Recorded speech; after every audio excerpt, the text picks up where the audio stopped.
Bonjour et bienvenue à Lumière du Monde. Marie-Josée Girard en compagnie de mon collègue Jasmin Lemieux-Lefebvre pour vous présenter votre émission diocésaine. Bonjour Jasmin. Bonjour Marie-Josée.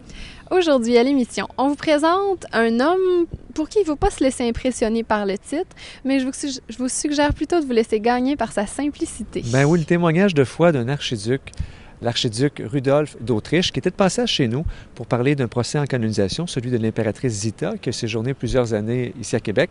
Mais aujourd'hui, là, allez au bout de vos préjugés. C'est pas un aristocrate qui nous parle, mais un homme dont la foi est bien vivante et un témoignage bien pertinent dans la société actuelle.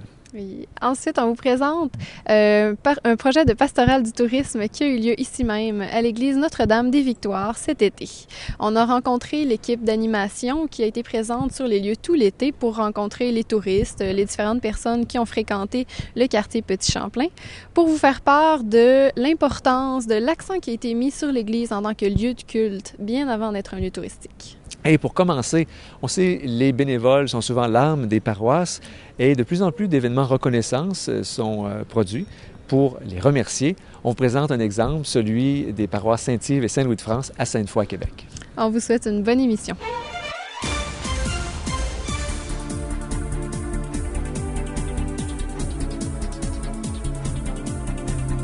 Dans une société qui pousse souvent à la recherche du profit et à l'individualisme, des personnes acceptent pourtant de donner de leur temps et de leur énergie gratuitement.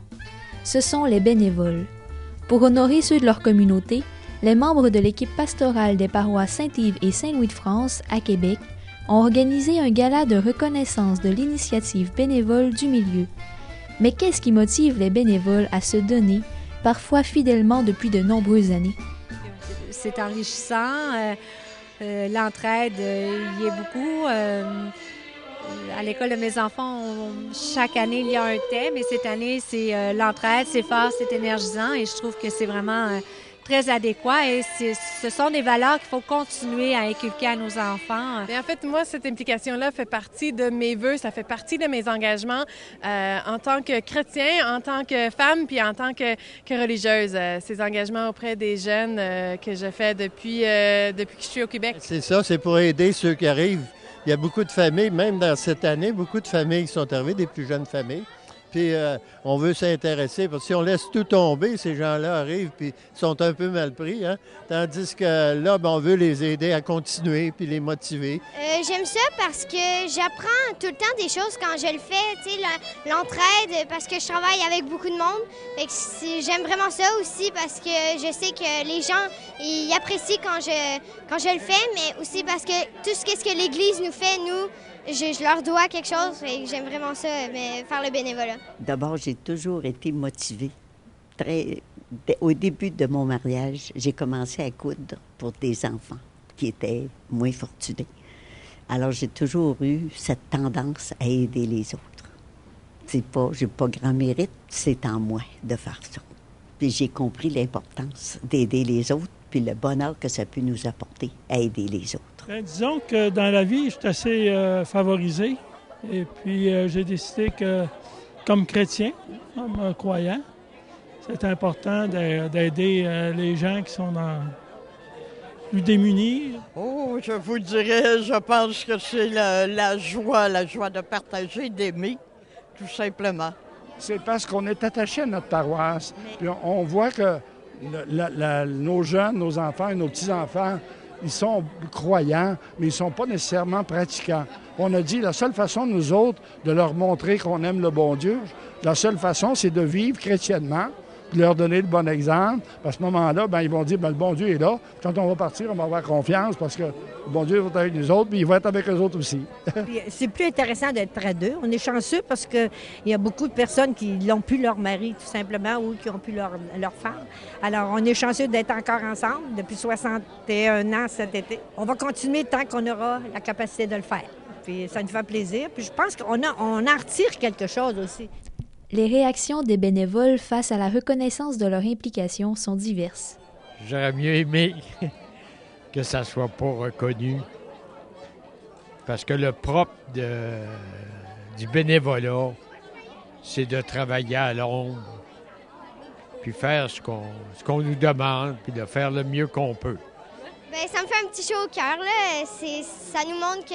Ça nous rappelle que les gens ils apprécient ça quand on vient travailler ici, on fait du bénévolat. Que ce soit reconnu, ça, disons que ça me laisse tout à fait indifférente. Moi, c'est pas le but. Moi, le but, c'était d'aider les autres. Mais en fait, c'est un petit peu gênant de voir toute l'implication qu'on a dans la paroisse qui me nomine, mais aussi de dire que je suis là au service du Seigneur puis à sa suite et simplement je suis là. Oh, disons que c'est toujours une fleur. On donne sans attendre, sans retour, l'espoir de retour. Et c'est surtout la gratuité qui nous guide. Mais c'est bien sûr qu'on demeure humain, incarné encore dans notre corps. Donc, une reconnaissance, bien sûr que ça nous fait toujours chaud au cœur, c'est qu'on le dit. On a été un petit peu surpris, dans le fond, parce qu'on sait qu'il y en a tellement qui sont généreux de toutes mille et une façons et ils s'occupent de toutes sortes de choses dans la paroisse. Nous autres, on en fait, mais on le fait tellement naturellement que ça ne nous semble pas... ça nous semble pas... On a été surpris. J'étais surprise, moi, de... On était heureux, pareil. On était heureux, mais on était surpris d'être dénominés. Mais... ça nous a fait plaisir, honnêtement. Ça fait plaisir, mais... je pense qu'il y en a qui le méritent plus que nous autres. Bien, c'est ça, maman. Ils ont dû penser que t'en faisais tellement peu. Ils ont eu pitié de toi. Puis ils ont dit, ben coudonc, par pure charité chrétienne, on va toujours bien les honorer quand même. Alors, les gens ici, vous méritez une petite explication parce que ça fait juste 50 ans qu'ils se dévouent avec une constance méritoire. Certains s'impliquent en pastoral ou dans différents organismes, d'autres organisent des activités pour les enfants, d'autres encore prennent des responsabilités dans les sports, la santé ou la prévention de sécurité routière. Ce sont là autant d'implications bénévoles qu'il peut être important de reconnaître. C'est toujours important de reconnaître l'engagement des gens. C'est d'une façon de leur dire, ce que vous faites est peut-être discret, et peut-être pas dans la première page des journaux et du téléjournal, mais nous l'avons vu ce que vous faites, ce que vous êtes, et nous le reconnaissons. Et ce soir, nous prenons le temps pour vous de dire merci. C'est très important. La reconnaissance est très, très importante et fait du bien aux gens qui s'engagent. C'est comme la gasoline pour continuer l'engagement et continuer de servir. On veut récompenser peut-être les plus jeunes, mais aussi les plus vieux, comme ceux qui ont soutenu depuis plusieurs années. Il y en a plusieurs dans ça que c'est un peu... C'est pas juste ce qu'ils font dans le moment, mais c'est ce qu'ils ont fait avec les années, tout ça, qui ont soutenu. Parce que ça, c'est beaucoup, tu sais, parce que c'est pas long que ceux qui arrivent, par exemple, puis ils voient qu'il n'y a rien, bien, ils laissent tomber. Tandis que si on voit qu'il y a de l'activité, puis tu sais, que ça réchauffe un peu, bien, il me semble que ça motive les gens. C'est un peu ça, la soirée de reconnaissance, c'est de voir qu'on n'est pas seul. On est là, puis il y a de la relève aussi. Parce que ce soir, vous allez voir, il y a beaucoup de jeunes qui vont participer à ce gala Méritas. Souvent, on voit beaucoup des personnes retraitées dans le bénévolat, mais c'est aussi intéressant de voir qu'il y a des pères de famille, des mères de famille, des jeunes adolescents qui s'impliquent aussi. Donc, c'est vraiment typique du dynamisme, puis ça fait partie, je pense, de notre mission en tant qu'agente pastorale, de valoriser ça, puis de donner la chance à tout le monde d'être reconnu dans ce qu'il porte de grand et de profond en dedans d'eux. C'est être fier de sa gang, c'est être fier des gens avec qui on travaille, des gens qui sont notre milieu. C'est reconnaître leur apport, reconnaître la gratuité de leur apport, c'est de reconnaître Dieu à l'œuvre dans notre monde, ici. C'est ensemble vivre la parole en action. Parce que ces gens-là, la plupart sont dans l'anonymat. Plusieurs nous ont dit, là, vous n'allez pas nous remercier, vous n'allez pas me faire monter en avant, je veux rien de savoir. Ils étaient là ce soir, mais tu vois, c'est fait dans l'anonymat, c'est humble. Fait que c'est important pour nous de faire en sorte que ce ne soit pas oublié, puis qu'ils sachent qu'on apprécie, et que pas que nous qui apprécions, mais plein d'autres gens aussi. Alors quand on se rassemble comme ça, qu'on leur dit merci, bien, à la fin de la soirée, qu'est-ce que ça a fait? Tout le monde sont allés les voir. Merci, vous faites du bon travail. Tu comprends? Fait que ça fait naître la vie. Nous, c'est ce qu'on veut, faire communauté, faire éclater la vie. Déjà, on peut percevoir des fruits au gala Méritas des paroisses Saint-Yves et Saint-Louis de France. Il y a vraiment tellement de belles choses, de plusieurs personnes qui s'impliquent et c'est beau de le savoir et de le connaître parce que des fois, on ne le sait pas parce que par manque de volonté, c'est tout simplement qu'on ne le sait pas, mais de faire connaître toutes ces différentes personnes qui forment notre communauté et de les faire connaître. Bon, mais grâce à elles, bien sûr, on peut passer de beaux moments. L'impact aujourd'hui, le plus bel impact que je trouve, c'est les jeunes familles. C'est qu'ici, c'est une communauté quand même vieillissante, beaucoup. Alors, c'est quand même très, très heureux d'avoir des grands-parents, beaucoup de grands-parents dans nos rassemblements et autres. Mais on a des jeunes familles qui viennent s'installer ici à Saint-Yves et à Saint-Louis-de-France. Puis on veut les connaître, puis on veut qu'ils découvrent le milieu aussi. Bien, par la jeunesse qu'il y a ici, en tout cas, là, ce qu'on ne voit pas souvent, hein? On ne voit pas autant de jeunes ici le dimanche, là. C'est bénéfique pour nous que ça serve, que les bâtiments ici servent à quelque chose. Le gala, c'est une activité, fait que tout le monde pouvait venir pour entendre c'est qui aidait, puis et ils vont peut-être se dire des fois je pourrais peut-être aider ici aussi, ça serait le fun. Bien, j'espère que ça va inciter les gens à se donner davantage, puis à s'impliquer davantage dans une paroisse, parce que nos prêtres, ils peuvent rien faire si on n'est pas là pour aider. Bien, on le voit déjà.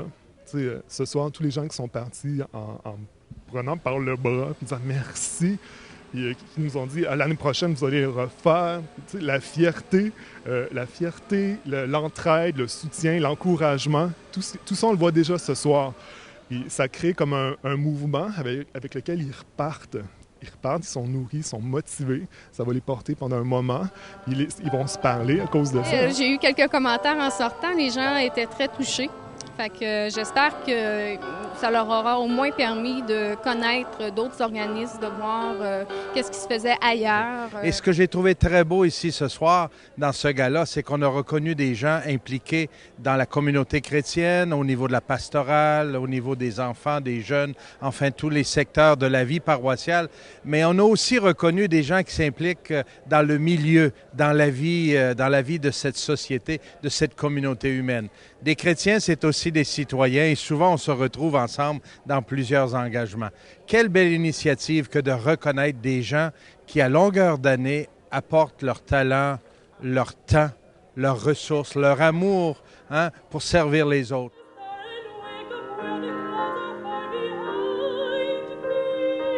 Ce qui est intéressant aujourd'hui, c'est que nos jeunes qui se préparent à la confirmation étaient ici au service des bénévoles. Donc, c'était pour eux un moment de voir et d'être témoins des gens qui s'impliquent en Église, puis eux aussi d'être en service.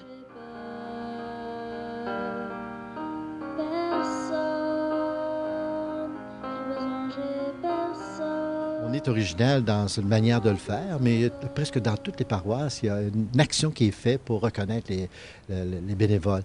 Dans différents milieux, j'en connais qu'il y a d'autres manières de faire. Ça peut être un repas communautaire, ça peut être aussi une veillée dansante, ça peut être une soirée chantante, etc. C'est différentes manières de souligner, de célébrer ça.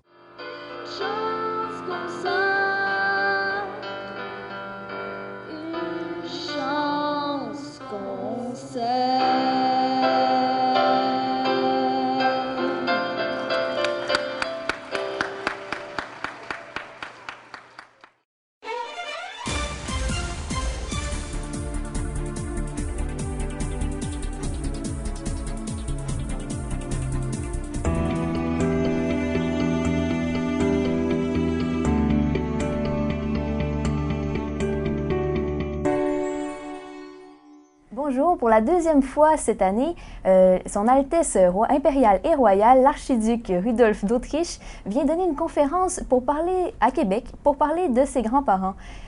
Bonjour, bienvenue, monsieur l'archiduc. Bonjour, ravi d'être ici. Donc, vous venez parler de vos grands-parents, mais qui sont-ils?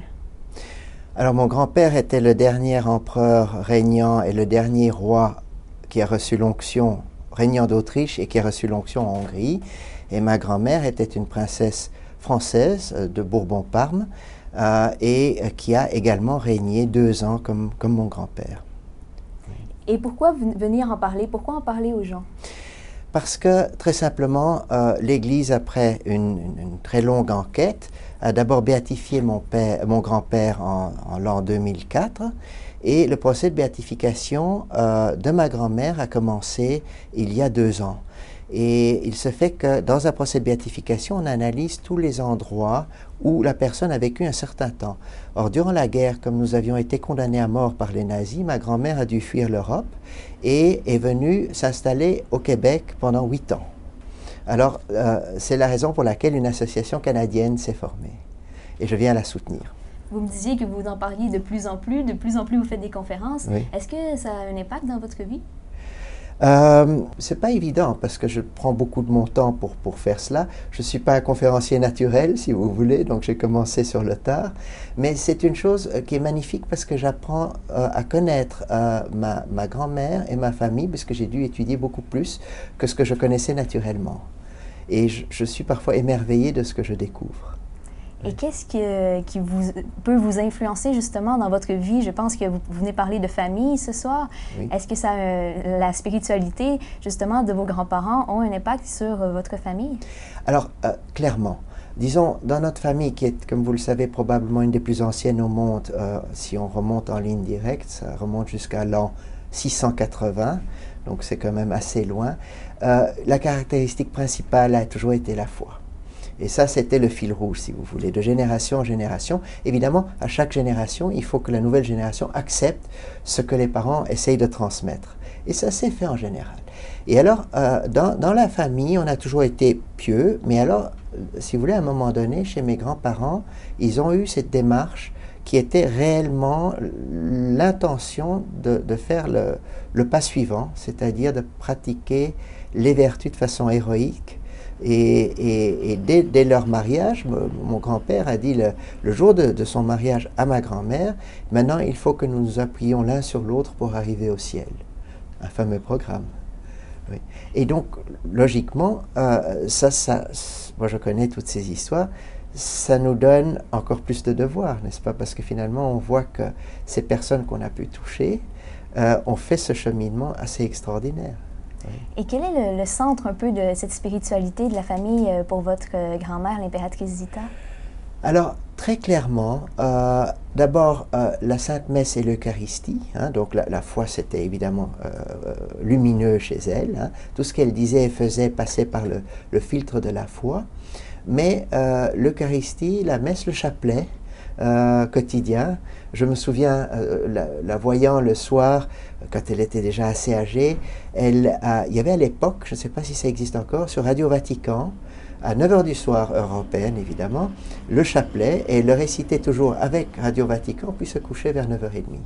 Donc elle vivait intensément cette foi, et les dernières années de sa vie, elle a vécu dans un couvent pour prêtres retraités, dans un tout petit appartement.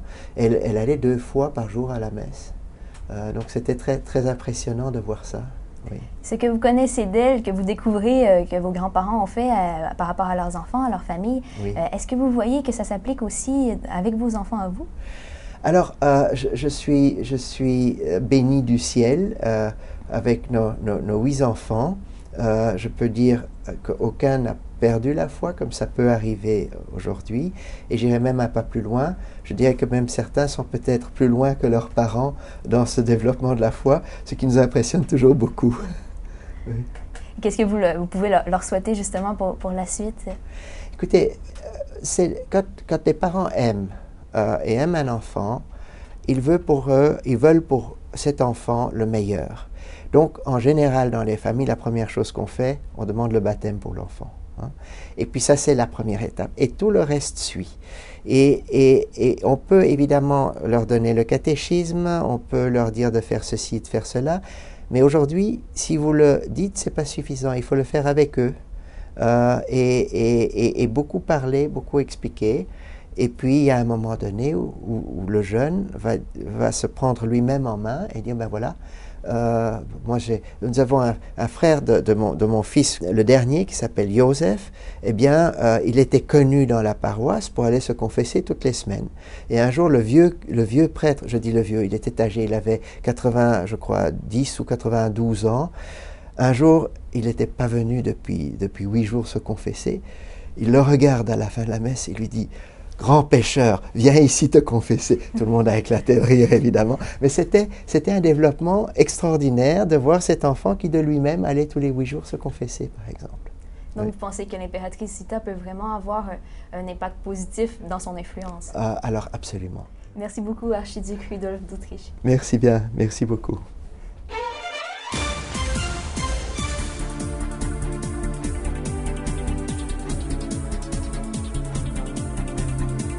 Ville portuaire du 17e siècle, Québec attire chaque année beaucoup de touristes.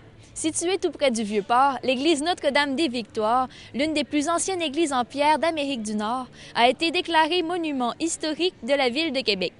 Mais il ne s'agit pas seulement d'un lieu à visiter, il s'agit d'abord et surtout d'un lieu de culte catholique. D'où l'idée d'une pastorale du tourisme.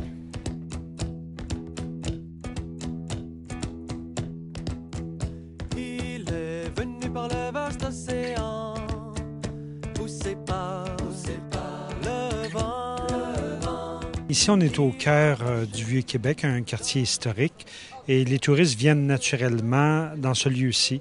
On veut leur indiquer que notre Église est vivante, que ce n'est pas un musée à visiter, mais un lieu où venir prier. Et donc, évidemment, on accueille les touristes en tout temps pour qu'ils puissent venir visiter et prier.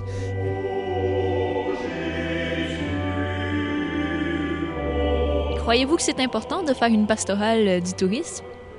Je pense que c'est primordial parce que des personnes qui passent, des visiteurs qui entrent, font le choix d'entrer dans une église, premièrement, et par la suite, il faut les accueillir. Alors, il faut les accueillir, quelles que soient, évidemment, leurs conditions, leur degré de spiritualité et tout. Et il faut offrir une gamme de visites, de services pour eux également. Mais je crois que c'est important et on a misé à la paroisse Notre-Dame sur l'accueil. Et ça, c'est la première chose. Accueil.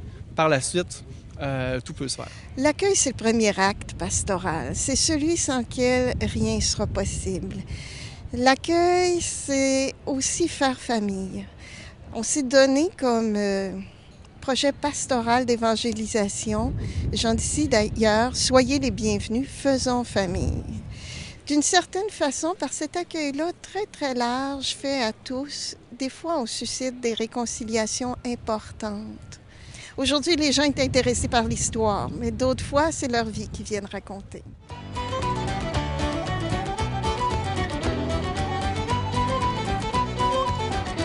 On espère, quand on accueille les touristes, s'ils arrivent en touristes, qu'ils repartent en pèlerin. Donc, leur donner l'occasion de rencontrer Dieu à travers la dévotion mariale, de rencontrer le Seigneur, et à travers la prière et la beauté des chants, leur permettre de vivre une expérience spirituelle et venir marquer leur séjour à Québec et leur révéler, dans le fond, cette foi au Christ qui nous habite. Entre autres activités organisées dans le cadre de cette pastorale du tourisme, il y a eu, au cours de l'été, une animation avec des marionnettes géantes. Alors, les marionnettes, c'était finalement une mise en scène sur le parvis de la basilique cathédrale où François de Laval, Marie-Catherine de Saint-Augustin et Marie de l'Incarnation se rencontraient donc sur un bateau en partance pour la Nouvelle-France. Alors là, ils racontaient un peu ce qui leur arrivait, etc. Et ils atterrissent et ils entrent à Notre-Dame. Le prétexte est un peu de prier Notre-Dame parce que sur le bateau, ils ont des petites difficultés et par la suite, ils entrent à Notre-Dame. Les pèlerins suivent, les visiteurs suivent à l'intérieur de la basilique. Toute la place autour de la basilique, tous les yeux se dirigent vers la basilique et vers justement Monseigneur Laval et les autres personnages. Et tout le monde est attentif, tout le monde écoute et tout le monde regarde finalement ces personnages-là et ont le goût d'aller les voir, et d'entrer aussi dans la basilique. À Notre-Dame-des-Victoires, des heures d'adoration ont été organisées pour les visiteurs et également des visites historiques racontant comment Samuel de Champlain s'avérait avoir une foi profonde, un grand respect des autres religions et cultures et un amour dévot de la Vierge. L'église Notre-Dame-des-Victoires que tu vois ici, elle est construite sur les ruines de l'habitation de Champlain, ou de ses deux premières habitations, celle de bois et celle de pierre. Et durant tout l'été, on a essayé de compter aux gens ce qu'était la vie des tout premiers habitants de Québec.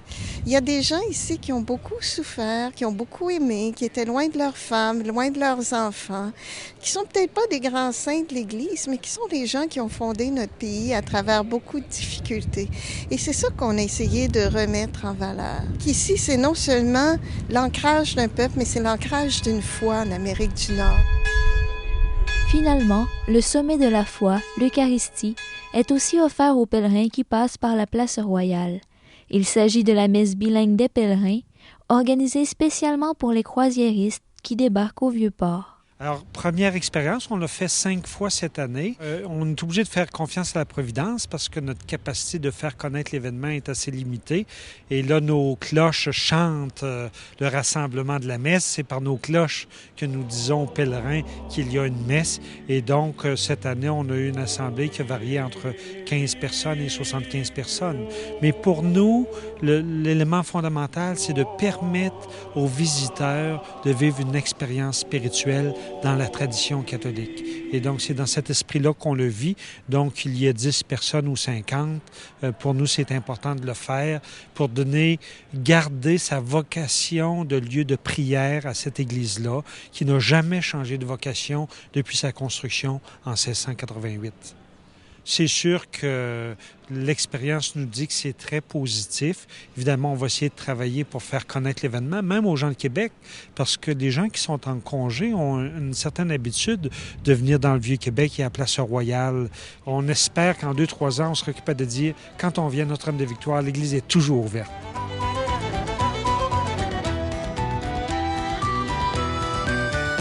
Il est bon de prendre des vacances de son travail et de quitter un peu son chez-soi, mais il l'est peut-être moins de prendre des vacances de sa foi. Valérie Carrier pour l'Église catholique de Québec.